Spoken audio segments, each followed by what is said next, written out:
Tiempos mejores. Ese es el nombre del programa de gobierno de Sebastián Piñera, donde en 14 páginas plantea, entre otras cosas, el fin del Transantiago, el término del CAE, reducir el número de parlamentarios. Queremos hablar de estos temas. Estamos en contacto con el exministro Andrés Chadwick, coordinador político de la campaña de Sebastián Piñera. ¿Cómo está, Andrés? Muy buenas tardes.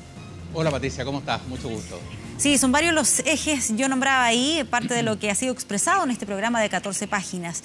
Pero considerando esos elementos principales, me gustaría primero preguntarle, ¿qué va a pasar con las reformas que se han implementado durante esta administración? Estoy hablando ahí tributaria, laboral, educacional, si eventualmente gana la elección Sebastián Piñera. El presidente Piñera lo ha señalado, que el espíritu y la motivación que animaría un próximo gobierno de él no es la retroexcavadora, no es empezar de cero ni refundar el país. ¿Qué es lo que queremos? Es precisamente construir. Y de las reformas que se han llevado a cabo, sí, queremos enmendar, queremos rectificar, queremos perfeccionar algunas materias, pero no está en nuestro ánimo ni en la voluntad de pasar por arriba, como lamentablemente lo ha hecho el gobierno de la nueva mayoría. Por lo tanto, a esas reformas, la reforma tributaria, la reforma educacional, la reforma laboral, sí, hay cosas que queremos rectificar, mejorar, perfeccionar, pero también aprovechar. Y no hay un espíritu, como lo hemos vivido, que le ha hecho mucho daño al país, de pasar retroexcavadoras como si el país empieza con uno y no ha existido nada de lo que se ha hecho antes. Ya, o sea, no utilizar maquinaria pesada, pero sí tal vez más liviana en esas reformas. ¿Qué pasaría, por ejemplo, en términos de educación? No se trata de usar maquinarias, se trata de modificar o potenciar, modificar lo que creemos que no ha funcionado y potenciar lo que creemos que anda bien. Por ejemplo, me preguntas en materia de educación. Nosotros queremos potenciar al máximo algo que consideramos que es indispensable en el mediano plazo para el país, que es su educación en nuestros niños, en la edad preescolar, en la sala cuna, en el jardín infantil, en los kinder. Esa educación que hoy día falta cobertura y sobre todo falta calidad, queremos potenciar al máximo porque ahí es donde se juega la posibilidad de tener una mejor opción de vida hacia el futuro. Entonces, es ahí donde queremos reforzar la calidad de la educación en la sala de clase, con el profesor, con las nuevas tecnologías, aprovechar los avances que podemos llevar a la sala de clase para enseñar de la manera como hoy día los niños y los jóvenes se relacionan y se comunican entre ellos, aprovechar y mejorar la calidad de la educación. Y en el caso de la educación superior, hemos planteado una cosa muy clara y muy directa. Nosotros queremos terminar con el CAE y crear un nuevo sistema de becas y de crédito para todos los estudiantes universitarios de acuerdo a su condición socioeconómica y de acuerdo a sus méritos. No solo para los de las universidades A y no para los de las universidades B o no para los institutos técnicos profesionales, para todo. Y un crédito que no sea una mochila para las familias chilenas que tienen sus jóvenes o sus hijos en las universidades, sino que sea posible para el estudiante, porque no se paga nada cuando se está estudiando en la universidad. Solo se paga una vez que se haya entrado al mercado laboral, con una tasa de interés del 2%, totalmente subsidiada. Nunca un pago superior al 10% del ingreso. Y si se cumplen 15 años, se extingue la deuda. Sí. Y todo esto administrado por una institución fiscal. Sí, en ese sentido, en lo que se refiere a las becas y créditos, hoy en día hay un problema puntual que se presenta y que dice relación con que no financian el 100% del arancel, solamente aquello que se conoce como el arancel de referencia. ¿Qué significa en términos prácticos? Que muchos estudiantes tienen de todas maneras que hacerse cargo de un saldo que muchas veces puede superar los 100.000 pesos. Por lo tanto, y agrego el elemento de los aranceles elevados en nuestro país. ¿Cómo abordar ese tema con créditos y becas? Ese es el tema. Aquellos alumnos que hoy día gozan de gratuidad, que no son más de 200.000, o aquellos que el día de mañana cumplan con los mismos requisitos para poder tener esa gratuidad, se va a mantener la gratuidad. Pero aquellos que no tienen esa gratuidad, está precisamente la beca y los créditos como lo estoy explicando, que no signifiquen una mochila, sino que sean asumibles una vez que se esté trabajando, para precisamente cerrar esas brechas con respecto a los aranceles y que puedan ser pagados, pero al mismo tiempo sin que signifique una deuda actual o una mochila actual para las familias, sino que pueda ser después, cuando se esté trabajando, bajo condiciones muy favorables, el poder ir pagando para que otros jóvenes también vayan aprovechando esas becas y esos créditos.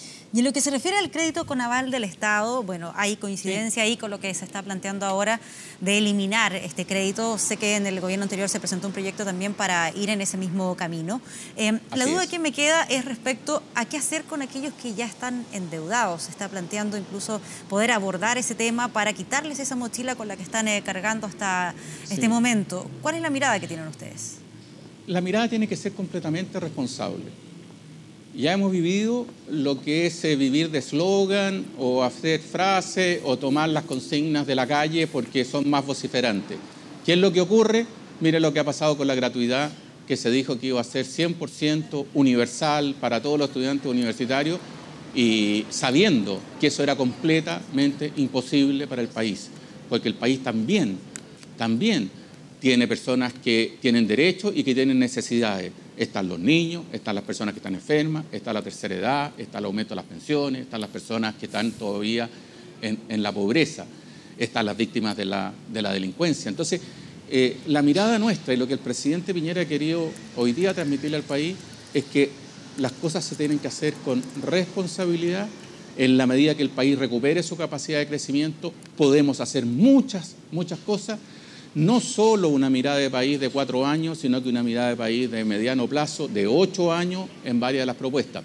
Y no hacer demagogia ni generar cosas que después no se puedan cumplir, ni decir mentiras. Es extraordinariamente difícil que el país hoy día pueda condonar las deudas de aquellos estudiantes que ya están endeudados a través del CAE. Decir lo contrario es estar mintiendo. Decir lo contrario es estar engañando a la gente. Por eso que queremos crear un nuevo sistema que permita que esas situaciones no se vuelvan a repetir con otros jóvenes en el futuro.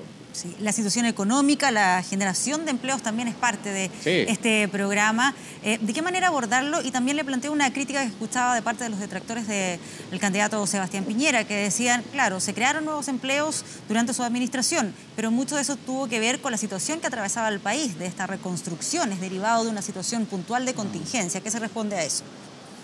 A ver, creo que siempre cuando se logra algo positivo en el país, lamentablemente, nunca falta quien busca echarlo abajo y no tiene la grandeza de reconocer algo positivo. Se creó 1 millón de empleos. El 70% de esos empleos fue empleos formales, con contrato, con previsión, con seguridad social, con seguro de desempleo. Y dentro de eso, 2 de cada 3 empleos fueron a las mujeres y a los jóvenes. Entonces, querer desvirtuar una obra de esa magnitud, 1 millón de nuevos empleos, diciendo que fue por el terremoto, o no sé por qué otra cosa podrán inventar, no sé, porque llovió o no llovió, porque hubo sequía o no hubo sequía, es demasiada pequeñez política. Es una obra maciza, extraordinaria, 1 millón de nuevos empleos. Piensa que durante este gobierno, en el último año, solo en el último año, se han destruido 25.000 empleos asalariados. Bueno, nosotros creamos 1 millón de empleos. Entonces, creo que reconocer lo positivo no es solo una señal de grandeza, sino que también una señal de confianza hacia la ciudadanía de que no estoy haciendo politiquería barata, sino que se está actuando con sentido de país. Claro, quienes plantean la crítica lo dicen en relación a que a raíz del terremoto hubo un impulso hacia la construcción derivado de esa situación de contingencia y eso es lo que habría generado o habría ayudado a que se generara una mayor cantidad de empleos. Y hubo un impulso a la construcción de viviendas, sí, pero eso que fue un esfuerzo muy grande la reconstrucción, fue la construcción de 210.000 viviendas. Lo que se construyó en un año fue algo más de 700.000 viviendas. Entonces, que la crítica bienvenida sea en cuanto sea fundada, seria y responsable y no tiro al aire. Sí, otra de las iniciativas que también ha llamado harto la atención de este programa dice relación con el término del Transantiago. Entiendo que se plantea en un plazo de 8 años para dar paso a un sistema estructurado más bien con el metro como eje principal. ¿De qué manera se pretende terminar con el Transantiago? ¿Tiene que ver con terminar con el sistema de micros en general o un cambio de nombre? Sabemos que la marca Transantiago está ahí muy vinculada con una mirada, una evaluación negativa de parte de quienes usan el sistema. Hoy día lo dijo el presidente Piñera y lo dijo muy claro. El Transantiago no tiene arreglo. Fue una política pública pésimamente diseñada y que lo único que ha traído son enormes daños y perjuicios a nuestra gente, a nuestros compatriotas aquí en Santiago y enormes gastos al fisco y al Estado. Ha sido la peor política pública que hemos conocido.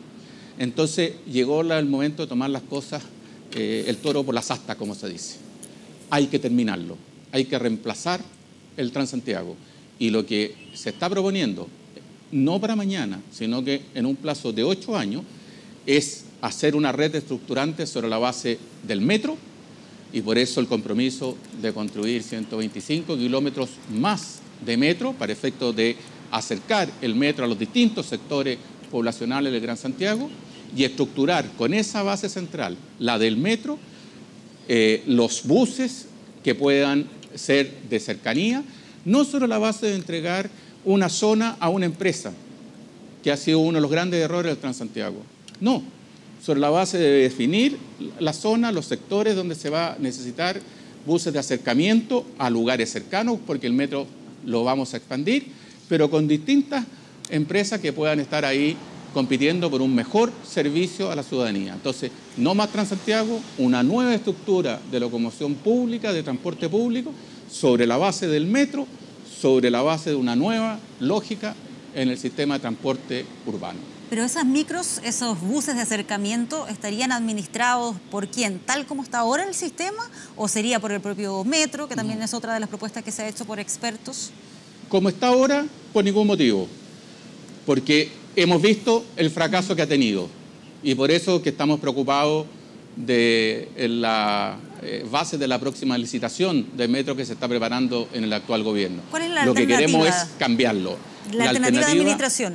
Sí, hay distintas alternativas de administración. Una de ellas es que sean empresas de transporte, empresas privadas de transporte, pero que tú no le des la exclusividad, sino que sobre una zona, sino que tengas distintas empresas que puedan competir en una zona para efecto de otorgar mejor servicio y no quedar presa de una sola, porque si esa falla, como ha ocurrido, las personas son las que sufren las consecuencias. Y ya que el metro en ese sistema tendría un rol protagónico y que además cuenta con una evaluación positiva de parte de los pasajeros, ¿por qué no hacerse cargo también de lo que pasa en la superficie, de las micros?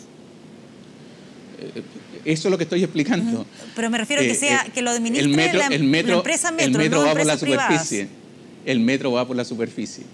Y lo que se quiere es estructurar el sistema sobre la base de que el eje sea el metro y complementarlo con una ampliación del metro a distintos sectores de Santiago y que eso sea complementado y apoyado por sistemas de buses.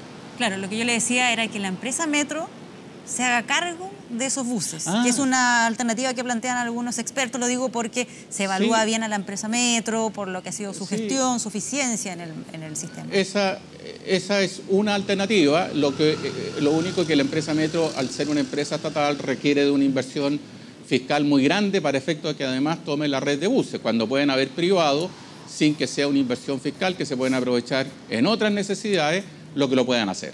Perfecto. Otro tema que seguramente también va a estar muy presente en la preocupación de los votantes es el tema de la AFP. Se ha planteado reformar el sistema. ¿Cuál es el mejor camino para abordarlo? Lo que hemos planteado es hacer un programa de aumento de las pensiones. Ese aumento de las pensiones, el objetivo que tenemos, la meta que tenemos, es que pueda provocar un aumento en torno al 40% de las pensiones, en un plazo entre 6 a 8 años. No se puede obtener de inmediato porque sería una irresponsabilidad también y una demagogia decirlo. ¿Cómo pensamos hacerlo? Con el aumento de las cotizaciones previsionales de 10 a 14% en beneficio y a la cuenta individual del trabajador y por lo tanto también heredable, porque ese es un esfuerzo del trabajo que hace cada persona y creemos que eso tiene que ser para el trabajador.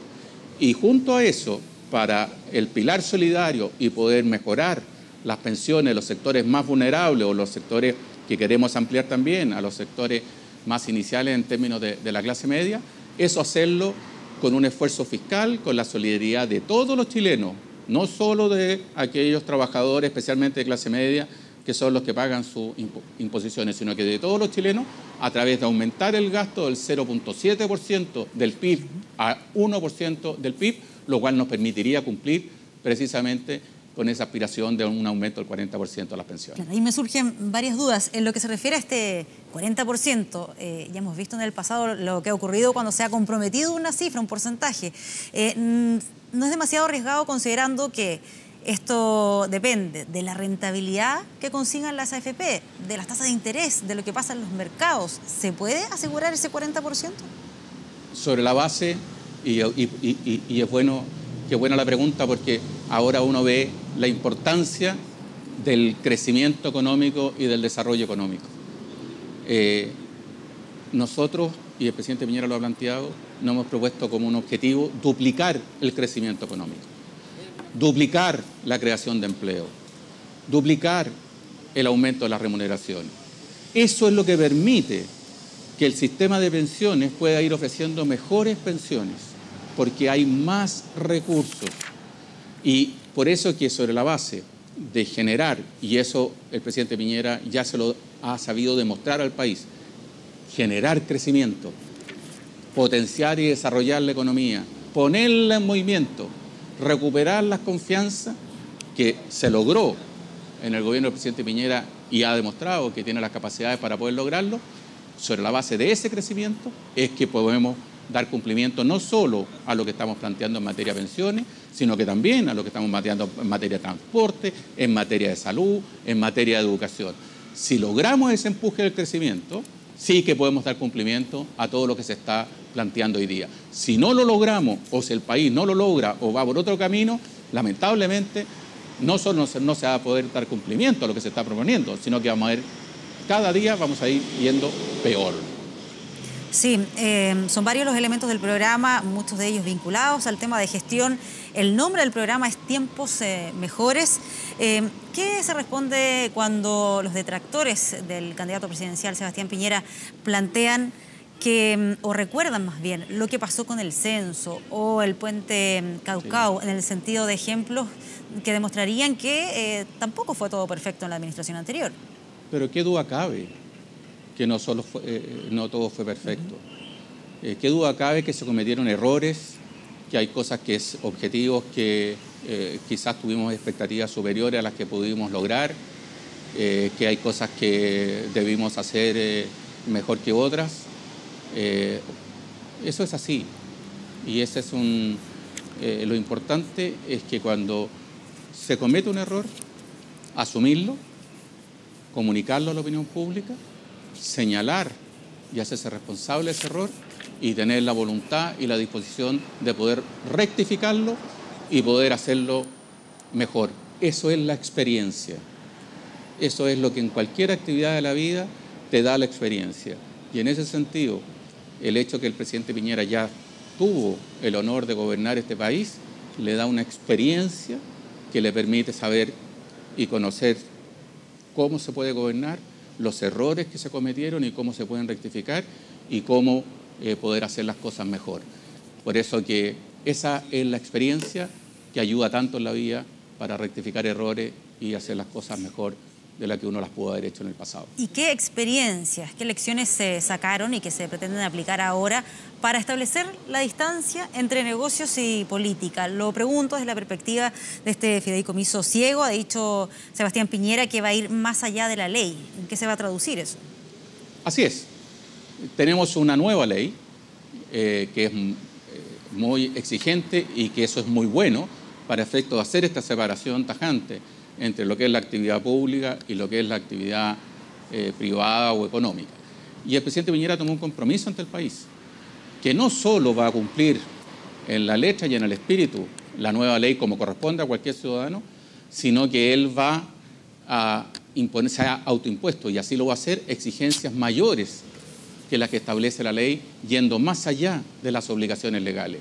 Y eso lo va a dar a conocer él en los próximos días, puede ser mañana o en los próximos días o durante esta semana, para efecto de que todo el país pueda tener conocimiento de lo que él se va a comprometer a realizar con sus bienes, con su patrimonio, para efecto de mantener este muro aún más fuerte y alto de la separación del interés público, que es lo único que debe motivar a un presidente de la República, de aquello que son los intereses económicos. Ya, pero ¿se puede adelantar al menos si es que esto va a incluir inversiones en el extrañero, patrimonio familiar, nada de esos elementos?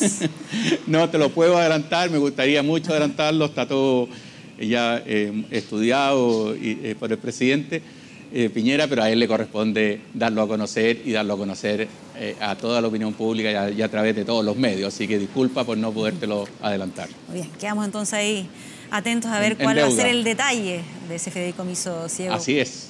Muchísimas gracias por esta entrevista. Al revés, que estés muy bien, Paulina. Buenas tardes. Buenas tardes. Mano a mano.